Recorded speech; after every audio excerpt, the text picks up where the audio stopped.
नमस्कार दोस्तों। आज शबनम आपा ने आदेश दिया कि अनहद ने जो पहल की है कविता की एक शाम, उसके तहत मैं भी कविता पाठ करूं। आमतौर पर मुझे सामाजिक मुद्दों पर ही बोलने के लिए कहा जाता है। अच्छा लगा जब कविता के लिए याद किया गया। तो आज मैं कुछ नई पुरानी कविताएं आपके सामने लेकर पेश हूँ। इसे आप यहाँ मेरे यहाँ भी देख सकते हैं, और अगर आप सुनना चाहें अनहद के पेज से तो अनहद के पेज से भी सुन सकते हैं। तो कविता पाठ शुरू करता हूँ मैं। पहली कविता तो मैंने ये लॉकडाउन के दिनों में जो लिखी थी, ताज़ा कविता है।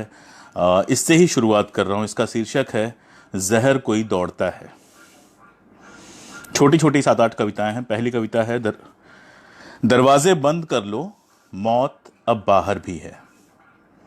हवा में सांसें हैं और जहर भी, पानी में जिंदगी और मौत भी, शब्दों में उम्मीद और निराशा बराबर। हाथ मिलाने वाला चुरा सकता है रेखाएं, गले मिले तो दुख सीने बदल सकता है। जिंदगी का पता नहीं, मौत से डरो। दूसरी कविता है, इसी का दूसरा खंड है। उस कोने में गिलास है, इस कोने में शराब, दोस्त कहीं नहीं। उस कोने में गिलास है, इस कोने में शराब, दोस्त कहीं नहीं। तीसरी है, मौत नहीं, मौत की वजह चुननी है। रुको, हम चुनेंगे तुम्हारे लिए, हम ही करेंगे जो करेंगे, हम जो नहीं मरेंगे। चौथा, विसाल वस्ल के चांद सब डर के कोहरे में बुझ गए। आवाज की मध्यम बत्तियां सांझ के दिए में डूबती। सुना उस डर को, देखा आवाज की कपन को, खामोश उमकती है देह चहचहाहट, धमनियों में जहर कोई दौड़ता है। अगली है, बालकनी हो तो पेड़ उगा लो, खुशी मना लो, दिए जला लो, शोर मचा लो, बौने बौने खेल रचा लो। 6, घर में जाओ, 12x12 के कमरे में 12 जन जान बचाओ। घर में जाओ, 12 जन मिलकर चूल्हे की गर्मी बन जाओ, बच्चों के खेला बन जाओ। बहुत घुटन है बाहर भाई, घर में जाओ, घर में जाओ। सातवीं कविता, भूख का डर, मौत का डर, सपने सारे कब के मारे। क्या लेकर थे शहर में आए, क्या लेकर अब जाओगे। घर से बचे सड़क पर आए, यहाँ बचे घर आओगे। 8वां, दिखते हैं पहाड़ एकदम साफ, खो गई राह उन तक पहुंचने की। और इसका आखिरी हिस्सा है, हंसा ठठा के दक्षिण टोला, हंसा ठठा के दक्षिण टोला, अब बढ़िया है सब अछूत है। अगली कविता एक पुरानी कविता पढ़ रहा हूं मैं। इस कविता का शीर्षक है हंसो मत। हंसो मत जब विदूषक भाषण दे रहा हो। हंसो मत जब विदूषक भाषण दे रहा हो, मत हंसो जब वह इतिहास के भूगोल को कर रहा हो चपटा। उसकी अंगुलियों का घूमना देखो, जैसे डब्बे में घूमता ताजमहल देखा था कभी। देखो उसकी भंगिमा, जैसे पहली फिल्म देख रहे हो जीवन की, और उसके रुकते ही उठ खड़े हो। हथेलियां मिलाते रहो तालियों की शक्ल में, आवाजें रिकॉर्ड हैं पहले से। हंसो मत जब वह कहे देश तान लो मुट्ठियां, जब संकट कहे पसार दो हथेली। उठे उसकी गर्दन तो झुका लो अपनी, उसके होने को आंखों में नहीं रीढ़ की हड्डियों में महसूस करो सिहरन की तरह। वह बोलने को कहे तो मुंह खोलो बस, आवाजें रिकॉर्ड हैं पहले से। हंसो मत, सीमा पर सन्नाटा है इसलिए बंद कर दो टीवी। बाजारों में शोर है इसलिए घर में रहो। उसे देखने के लिए आंखें खोलना कतई जरूरी नहीं। जहां सब हैं रहो वहां, सुनो सब देखो सब, मुस्कुराओ फुसफुसा के कहो कान में ऐसे कि कोई शब्द सुनाई न दे। आवाजें रिकॉर्ड हैं पहले से। हंसो मत तब भी जब वह रो रहा हो, यह हंसने का नहीं गंभीर होने का समय है। एक और कविता, छोटी कविता सुनाने की इच्छा है मैं।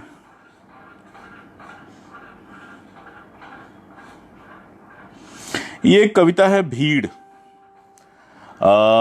भीड़ कविता बीच में बहुत सारा आप लोगों ने लिंचिंग विंचिंग लगातार देख ही रहे हैं, तो ये कविता वहां से निकली थी। इसके 4 छोटे छोटे खंड हैं। पहला खंड, टिड्डियों की तरह उभर आए कितने ही चेहरे अचानक, कितना शोर, कैसी भाग दौड़, जैसे भूकंप के बाद की सड़क, आवाजें गड्डम गड्ढ, एक वाक्य गिरता है दूसरे पर, तीसरा बीच से उठ खड़ा हुआ है। झंडे हाथों में कुछ इस तरह की दें ही पताका हुई जाती है, घूमते हैं गोल गोल मानो समिधा है ठीक बीचों बीच, घूमते हैं गोल गोल मानो समिधा है ठीक बीचों बीच, होती जाती आवाजें तेज और तेज, कदम ताल से कांपी है जैसे धरती यकायक, जैसे छलक आया कुएं का पानी, एक घोंसला गिरा है ठीक बीचों बीच।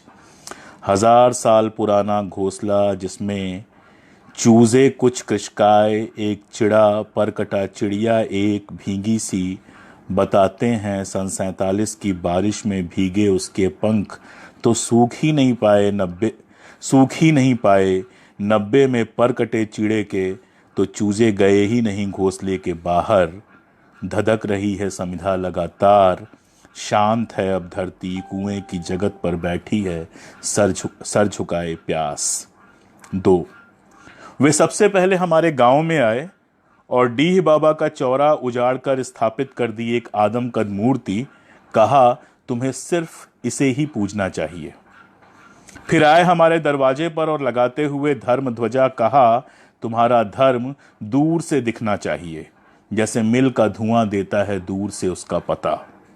फिर ओसारे में आए, सूखती लुंगी को फेंका दूर, दालान में आए और जला दी उर्दू में लिखी बाबा की डायरी पुरानी, आंगन में आए और खींच दिया दादी के चेहरे पर घूंघट, चौके में गए और ले गए साथ लहसुन प्याज अंडे मटन, भीतरी कमरों में हम खुद ब खुद हो गए चौकन्ने। 3, भीड़ के हाथों में लोकतंत्र का सबसे पवित्र प्रतीक था और पैरों तले संविधान। भीड़ के माथे पर दहकता तिलक था और सीने में हिंसा की धधकती आग। भीड़ की देह पर सबसे आधुनिक कपड़े थे और आत्मा में आदिम कबीलाई लालसा, औरतें, गायें, सोना और रोमांच। 4, इतिहास के हरे भरे खेतों को नीलगायों की तरह उजाड़ गई भीड़, बंदरों की तरह नोच ले गई साहित्य के बागीचे को, दर्शन के भव्य चारागाहों को बदल दिया पथरीले जंगलों में, भाषा को गालियों से भर दिया, ज्ञान को कस दिया सूचनाओं के कॉर्सेट से, न्याय के संगीत पर छा गया नारों का शोर। अब अंगुलियों पर हैं आहत भावनाएं बंदूक के ट्रिगर से, अब अंगुलियों पर हैं आहत भावनाएं बंदूक के ट्रिगर सी, जो भीड़ से बाहर होगा भीड़ का शिकार होगा।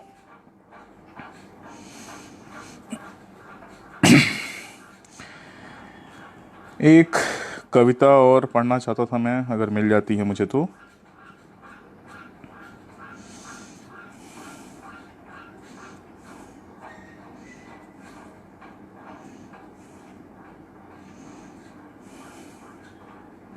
एक ये छोटी सी कविता है पिछली बारिशों में लिखी हुई। इस तरह गिरती हैं बूंदें। यूकेलिप्टस के उदास पेड़ पर गिर रही हैं बूंदें, बदशक्ल पत्तों को धुलती जैसे घाव धुल रही हो कोई। पत्थरों पर गिर रही हैं धारासार जैसे महानगर में भटकते पुरभिया जन, गिर रही हैं यमुना की घायल देह पर जैसे उजाड़ मायके में लौटी बेटी भौचक। किले की दीवारों पर गिर रही हैं जैसे आंसू गिरता हो लाश पर निःशब्द, जरा सी बच गई घास पर गिरती हैं जैसे शर्म पर चुल्लू भर पानी। और इस अचानक सुनसान हो गई सड़क पर चलते मुझ पर गिरती हैं बूंदें तुम्हारी प्रतीक्षा की तरह।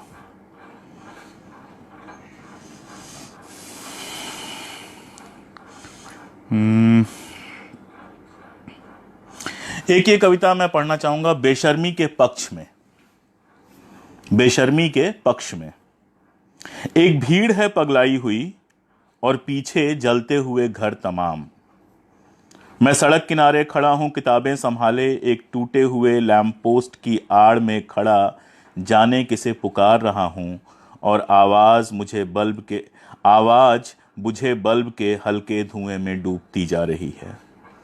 उनके हाथों में सबसे महंगे मोबाइल हैं, वे उन्हें पिस्तौल की तरह पकड़े भाग रहे हैं।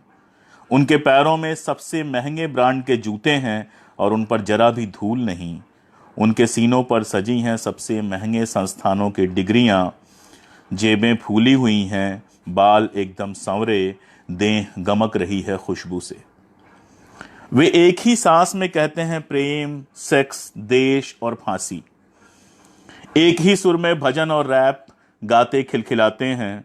इतिहास उनके जूतों के नीचे पिसता चला जाता है, भविष्य खुशबू की तरह उड़ता है कमीजों से। वे किसी मंदिर के सामने रुकते हैं, झुकते हैं और उठते समय कनखियों से नहीं पूरी आंखों से देखते हैं पोर्न फिल्मों के पोस्टर, और इसके ठीक बाद नैतिकता पर एक लंबा स्टेटस लिखते हैं, और फिर माँ बहन की गालियां देते, वंदे मातरम का उद्घोष करते, 5 सितारा होटलों की बहुराष्ट्रीय बैठक में एकदम अमेरिकन अंग्रेजी में प्रेजेंटेशन देते विकास की परिभाषा समझाते हैं। मैं निकल आया हूं उस आड़ से पसीना पोंछते। मैंने अभी अभी जिस भाषा में लिखा था एक शब्द, वह कुचली पड़ी है सड़क पर। उठाता हूं उसे, 2 घूंट पानी पिलाता हूं तो हंसता है कोई, दूषित है यह पानी। झलता हूं पंखा, रुमाल से चेहरा पोंछता हूं तो हंसता है कोई, दूषित है हवा। मैं शर्मिंदा सा उठता हूं और वह मेरे चेहरे की शर्मिंदगी उखाड़ झंडे की तरह लिए भागता शामिल हो जाता है भीड़ में। मेरी रुमाल रख ली उसने विजय चिन्ह की तरह, और मेरी भाषा को पोस्टर की तरह चिपका दिया सीने पर। मैं भौचक देखता हूं तो कहता है कोई, शर्म अब हार का प्रतीक है। खेल के नए नियम हैं ये, अब हार चुके हो तुम, जाओ अपनी भाषा की शर्म संभालो।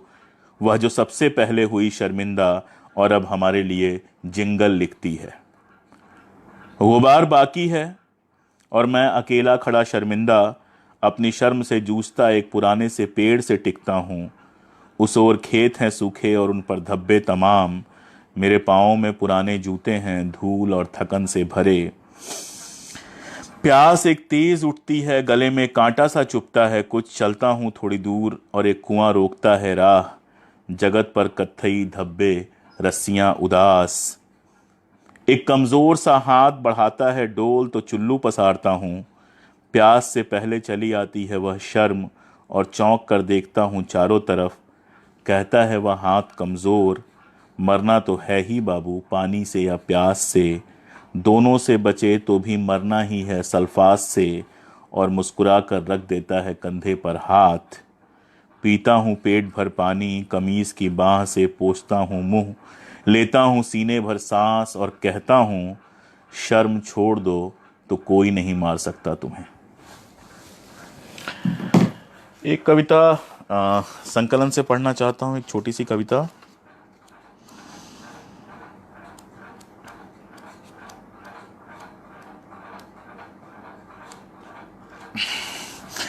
ये कविता है, तुम भी कब तक खैर मनाते फैज़ाबाद का। कई साल पहले फैज़ाबाद में कुछ घटनाएं हुई थी, उसके बाद मैंने लिखा था। ये भी छोटे छोटे कई सारे खंड हैं इसमें। एक, सारी किताबों के मुकाबिल बस एक खंजर है, हमारे मुस्तकबिल के बरक्स माजी है एक घायल। वे सवाल नहीं पूछते, वे सवालों के जवाब नहीं देते, वे तर्कों के बदले चुप्पियां परोसते हैं और झूठ को फैसला कुन आत्मविश्वास से कहते हैं। और हम बस चुप, बस सवाल, बस जवाब, बस तर्क, बस सच। ये सच है कि साफ पानी में कमल नहीं खिलते, मगर हमारे सच को भी तो तुम्हारे होंठ कभी नहीं मिलते। 2, हमारी अलमारियां किताबों से भरी हैं और हमारी जिंदगियां सवालात से। हम हर हत्या के बाद खड़े हुए काले झंडे लिए, हम हर हत्या के पहले शांति जुलूसों में चले, हमने हर वारदात के पहले किया सावधान, हम हर मुसीबत का लिए फिरते रहे समाधान। बस जब गोली चली हम नहीं थे वहाँ, बस जब जहर बरसा हम किए गए अनसुने, बस जब शहर जला हमें कर दिया गया शहर बदर। हम अपनी खामोशियों के गुनहगार रहे, वे जुनून बन के सबके सरों पर सवार रहे। 3, कहाँ है फैजाबाद, दिल्ली से कितना दूर अहमदाबाद से, रामलीला मैदान से कितना दूर, फार्मूला 1 रेस के मैदान से कितना दूर, संसद भवन से तो खैर हर चीज 1000 प्रकाश वर्ष की दूरी पर है। टीवी चैनल पर दंगों की खबर नहीं है, वहां लिखा है कल बस कुर्सी बदल रही है। 4, ये किसका लहू है, कौन मरा, सवाल पूछ पूछ के ये दिल अभी नहीं भरा। ये मियाँ का लहू है और ये बगल वाला हिंदू का, डॉक्टर से नहीं ये जिन्ना और सावरकर से पूछो, दोनों पहचानते थे अपना लहू। हम पागल थे जो कहते थे कि लाल हैं दोनों, हम पागल थे।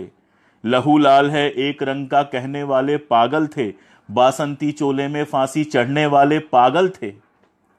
5, कविता से बस उम्मीदों की उम्मीद किए बैठे न रहो। हम तो हैं अभिशप्त गवैये, गीत अमन के गाएंगे ही, चाहे काट दो हाथ हमारे, सच का ढोल बजाएंगे ही। तुम कब सच को सच कह के चीख उठोगे, बोलो तो। हम तो पाश की मौत मरेंगे, हम तो अदम के शेर कहेंगे, हम तो इस शमशान में भी जीवन का आह्वान करेंगे। तुम कब मुर्दों वाले खेल के बीच खड़े हो हूट करोगे, बोलो तो। और मुझे लगता है बस एक आखिरी छोटी कविता पढ़ के मैं खत्म करूं। एक ये छोटी सी कविता है, एक दिन मिलूंगा ईश्वर से भी, एक दिन मिलूंगा ईश्वर से भी। चांद में बैठी अम्मा से बतियाऊंगा एक दिन, सूरज से कहूंगा भैया सुस्ता लिया करो बीच बीच में। धरती से आकाश तक तान दूंगा एक कनात, जहां तारे सुस्ताएंगे सारे दिन और बच्चे आकाश गंगा में डुबकियां लगाएंगे। एक दिन कहूंगा समुद्र से कि उतर आए मोहल्ले के नल में। पहाड़ों से कहूंगा इन गर्मियों में रह जाए यहां महीने 2 महीने। हवा से कहूंगा छुअम छुआई खेले बच्चों के साथ। जंगलों से कहूंगा कि चले आए हमारी बालकनी तक। एक दिन कहूंगा किताबों से कि बिखरा दे हमारे आंगन में दुनिया के सारे रोचक किस्से। एक दिन मिलूंगा ईश्वर से भी, देखूंगा गरम चाय पीते हुए अब भी सुड़कता है या कि बिना डाले प्याली में गड़प लेता है बेआवाज।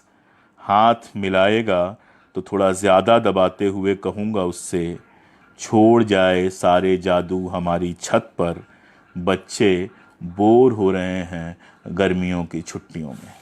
कितना वक्त कितना ले लिया मैंने,